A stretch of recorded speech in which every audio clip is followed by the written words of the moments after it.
Hi friend, ಎಲ್ಲರಿಗೂ ನಮಸ್ತೆ. ಇವತ್ತೊಂದು ಹಾಫ್ ಎಚ್ ಪಂಪು ರನ್ ಆಗ್ತದೆ, ನೀರು ಇಳಿದಿಲ್ಲ ಅಂತೇಳಿ ಫೋನ್ ಮಾಡಿದರು. ನೋಡಿ ಇಲ್ಲಿ ಒಂದು ಹೋಲ್ಸ್ ಬಿದ್ದಿದೆ. ಇದು ಸೆಕ್ಷನ್ ಪೈಪು, ಅಂದರೆ ಇಂಪ್ಲೈರ್ನ ಕವರ್. ಈಗ ತುಂಬ ಟ್ರೈ ಮಾಡಿದ್ದಾರೆ, ಎಂಸೆಲ್ ಹಾಕಿದ್ದಾರೆ, ಗಮ್ ಹಾಕಿದ್ದಾರೆ, ಲಾಸ್ಟ್ ಸಿಮೆಂಟ್ ಕೂಡ ಹಾಕಿ ನೋಡಿದರು. ಆದರೂ ನೀರು ಎಳಿತಾ ಇಲ್ಲ. ಇದನ್ನು ಯಾವ ರೀತಿ ರೆಡಿ ಮಾಡಬಹುದು ಅಂತ ತಿಳಿದುಕೊಳ್ಳು.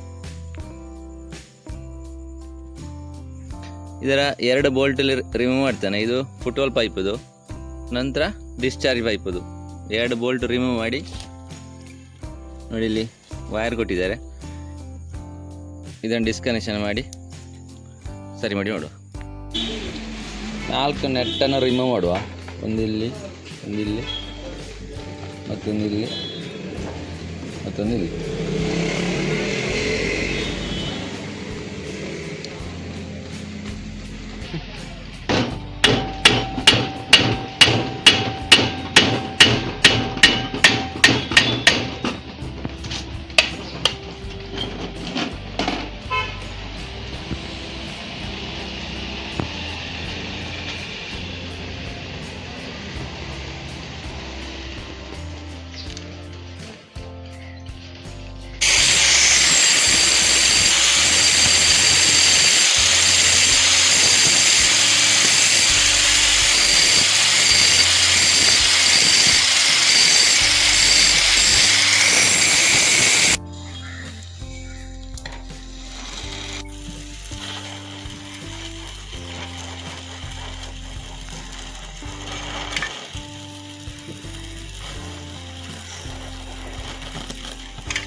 ನಾವೀಗ ಬ್ರೇಸಿಂಗ್ ಮಾಡಿ ಇದರ ಹೋಲ್ಸನ್ನು ನೋಡಿ ಫುಲ್ ಕವರ್ ಮಾಡಿದೆ ನೋಡಿ, ಒಳಗೆ ಸೈಡ್ ಸಹ ಕವರ್ ಆಗಿದೆ. ನೆಕ್ಸ್ಟ್ ನಾವು ಇದಕ್ಕೆ ಪ್ಯಾಕಿಂಗ್ ಹಾಕಬೇಕು. ಯಾಕಂದರೆ ಪ್ಯಾಕಿಂಗ್ ಹಾಕಿದ್ರೆ ಡೈರೆಕ್ಟ್ ಈ ಥರ ಸೆಟ್ ಮಾಡಿದರೆ ಇಲ್ಲಿ ನಮಗೆ ಏರ್ ಎಳೀತದೆ. ಪ್ಯಾಕಿಂಗ್ ಹೇಗೆ ಹಾಕೋದು ಅಂತ ತಿಳಿದುಕೊಳ್ಳೋ.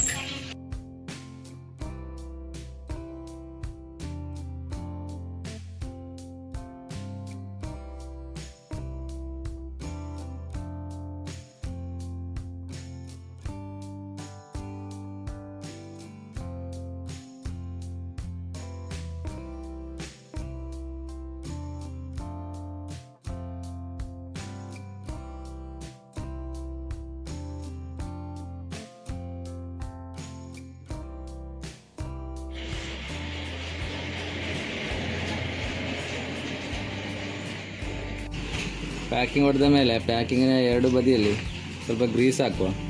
ಗ್ರೀಸ್ ಹಾಕಿದರೆ ಫಿಟ್ ಮಾಡುವಾಗ ಕ್ಲೀನಾಗಿ ನಿಲ್ತದೆ, ಯಾವುದೇ ಏರ್ ಗ್ಯಾಪ್ ಬರೋದಿಲ್ಲ.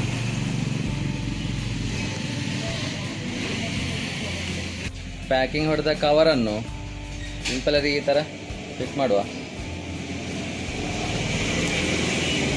ನಂತರ 4 ಬೋಲ್ಟ್ ಹಾಕಿ ಟೈಟ್ ಮಾಡುವ. ಪಂಪಿನ ಕೂಲಿಂಗ್ ಫ್ಯಾನ್ ಎಲ್ಲ ರಸ್ಟ್ ಹಿಡಿದಿದೆ. ಇದನ್ನು ರಿಮೂವ್ ಮಾಡಿ, ಪೈಂಟ್ ಮಾಡಿ, ಪಂಪೆಲ್ಲ ಕ್ಲೀನ್ ಮಾಡಿ ಸೆಟ್ ಮಾಡಿ ನೋಡು.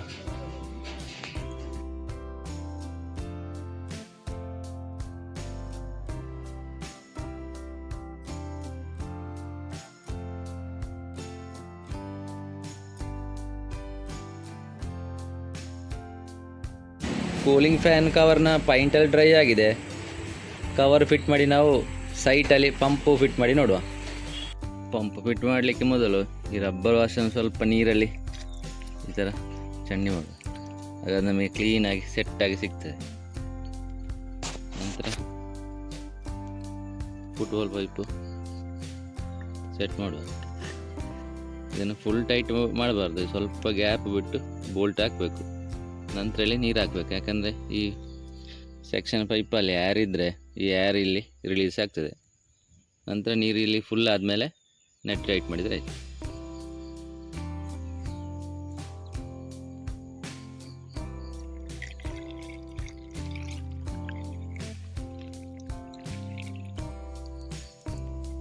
ಈ ಥರ ತುಂಬಿದ ನೀರು ನೋಡಿ, ಇಲ್ಲಿ ಸ್ವಲ್ಪ ಲೀಕೇಜ್ ಇದ್ದರೆ, ಅಂದರೆ ಫುಲ್ ಟೈಟ್ ಮಾಡಬಾರ್ದು, ನೀರು ಹಾಕುವ ಸ್ವಲ್ಪ ಇಲ್ಲಿ ನೀರು ಹೋಗ್ಬೇಕಂದ್ರೆ ಈ ಸೆಕ್ಷನ್ಲಿದ್ದ ಏರ್ ನೋಡಿ ಇಲ್ಲಿ ರಿಲೀಸ್ ಆಗ್ತದೆ. ಕೆಲವು ಪಂಪಲ್ಲಿ ಏರ್ ತೆಗೆಯುವಂಥ ಸಿಸ್ಟಮ್ ಇರ್ತದೆ, ಈ ಪಂಪಲ್ಲಿ ಆ ಸಿಸ್ಟಮ್ ಇಲ್ಲ. ಅದಕ್ಕೋಸ್ಕರ ಇಲ್ಲಿ ನೆಟ್ ಸ್ವಲ್ಪ ಲೂಸ್ ಮಾಡಿ ನೋಡಿ, ಈ ಥರ ಡ್ರಾಪ್ ನೀರು ಹೋಗಬೇಕು. ಆಗ ನಮಗೆ ಅದು ಸೆಕ್ಷನ್ ಪೈಪಲ್ಲಿದ್ದ ಏರ್ ಇಲ್ಲಿ ರಿಲೀಸ್ ಆಗ್ತದೆ. ನಂತರ ಈ ನೆಟ್ ಟೈಟ್ ಮಾಡುವ.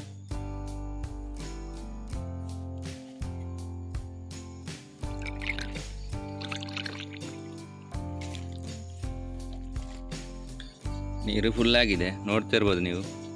ನಂತರ ಪೈಪ್ ಕನೆಕ್ಷನ್ ಮಾಡಿ, ವೈರ್ ಕನೆಕ್ಷನ್ ಮಾಡಿ ರನ್ ಮಾಡಿ ನೋಡು. ಒಂದು ಫಿಟ್ಟಿಂಗ್ ಎಲ್ಲ ಆಯಿತು, ನೆಟ್ ಬೋಲ್ಟ್ ಎಲ್ಲ ಫುಲ್ ಟೈಟ್ ಮಾಡಿದ್ದೇವೆ. ಹಾಗೆ ಪವರ್ ಸಪ್ಲೈ ಕನೆಕ್ಷನ್ ಕೂಡ ಆಗಿದೆ. ಆನ್ ಮಾಡಿ ನೋಡು. ನೋಡಿ, ಮೋಟ್ರ್ ರನ್ನಿಂಗಲ್ಲಿದೆ. ಇಲ್ಲಿ ಸ್ವಲ್ಪ ಕೂಡ ಲೀಕೇಜ್ ಇಲ್ಲ, ನೀರು ಪಂಪ್ ಆಗ್ತಾ ಇದೆ. ಈ ವಿಡಿಯೋ ಮಾಡಿದ್ದಕ್ಕೆ ಅಂತ ಹೇಳಿದರೆ, ಇಲ್ಲಿ ಲೀಕೇಜ್ ಇರುವ ಕಾರಣ ಅವರು ಸುಮಾರು ಟ್ರೈ ಮಾಡಿದರು. ನಂತರ ಆಗೋದಿಲ್ಲ ಅಂತೇಳಿ ಹೊಸ ಪಂಪೇ ತಗೊಳ್ಳೋ ಅಂತ ಯೋಚನೆ ಮಾಡಿದರು. ಹಾಗೆ ಹಳೆ ಪಂಪನ್ನು ಈ ರೀತಿ ರೇಸಿಂಗ್ ಮಾಡಿ ಹೋಲ್ಸ್ ಇದೆ ನೋಡಿ, ಅದನ್ನು ಫಿಲ್ಲಪ್ ಮಾಡಿ ಹಳೆ ಮೋಟ್ರೆ ಯೂಸ್ ಮಾಡ್ಬೋದು. ಈಗ ತುಂಬ ಕ್ರ್ಯಾಕ್ ಇದ್ರೂ ಕೂಡ ಈ ರೀತಿ ಜಾಯಿಂಟ್ ಮಾಡಿ ಮೋಟ್ರು ಯೂಸ್ ಮಾಡ್ಬೋದು. ವಿಡಿಯೋ ಇಷ್ಟ ಆದರೆ ಲೈಕ್ ಮಾಡಿ, ಸಪೋರ್ಟ್ ಮಾಡಿ, ಸಬ್ಸ್ಕ್ರೈಬ್ ಮಾಡಿ. Thank you for watching.